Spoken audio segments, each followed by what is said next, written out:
Good morning everyone. Good morning to all teachers. आज हम school EDU website के ताल्लुक़ से मालूमात हासिल करेंगे। किस तरह से स्कूल ईडीयू वेबसाइट का इस्तेमाल किया जाता है, उसमें बच्चों की एंट्री की जाती है, बच्चों के मार्क्स एंट्री की जाती है, दीगर के ताल्लुक़ से मालूमात हासिल करेंगे। गूगल क्रोम ओपन करेंगे।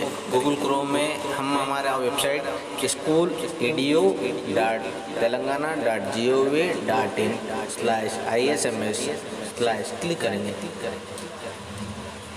जिससे हमारी वेबसाइट स्कूल ईडीयू ओपन होगी। Commissioner and director of school education government of Telangana open होगी, जिसमें हमें देखना है कई सारे ऑनलाइन सर्विसेज है उसमें।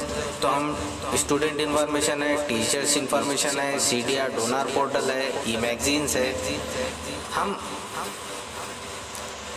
इसको स्टूडेंट इन्फॉर्मेशन पर क्लिक करेंगे तो लॉगिन पेज आएगा हमारे पास। तो हमें लॉगिन करने के लिए पहले हमारा यूज़र आईडी कोड मारना होगा। हमारा यूज़र आईडी जो होगा हमारा स्कूल ड्रेस कोड होगा और पासवर्ड हमें मालूम होगा। उसके बाद नीचे जो कैप्चर दिया गया है वो कैप्चर को क्लिक करना है। वो कैप्चर क्लिक करने के बाद उसे सबमिट करना है। सबमिट करने के बाद जब हम सक्सेसफुली लॉगिन होंगे तो हमारा पेज ओपन होगा। अगर किसी वजह से पासवर्ड गलत हुआ तो लॉगिन नहीं होता है, फिर से हम उसको और एक मर्तबा कोशिश कर सकते हैं, जैसा कि मैंने किया है यहाँ पर।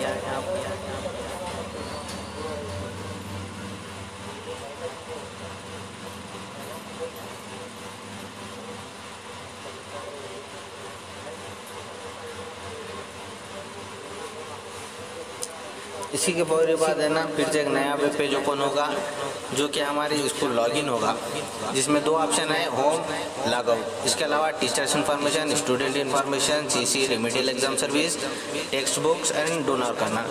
हमें स्टूडेंट इन्फॉर्मेशन पर क्लिक करना होगा, जिससे और एक वेब पेज ओपन होगा जिसमें स्टूडेंट के ताल्लुक से इंफॉर्मेशन होगी। तो इसमें ऑप्शन है student information, reports, other and log out.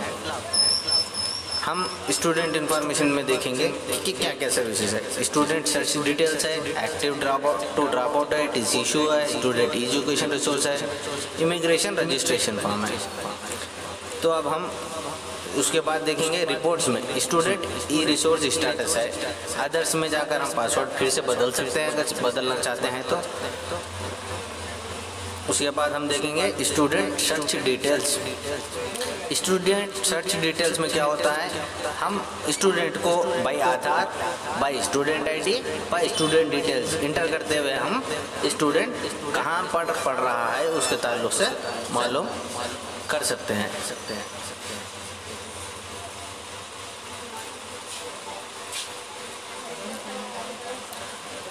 यहाँ पर अगर हम आधार इंटर करते हैं या स्टूडेंट ID इंटर करते हैं तो हम उसके ताल्लुक से मालूम करें।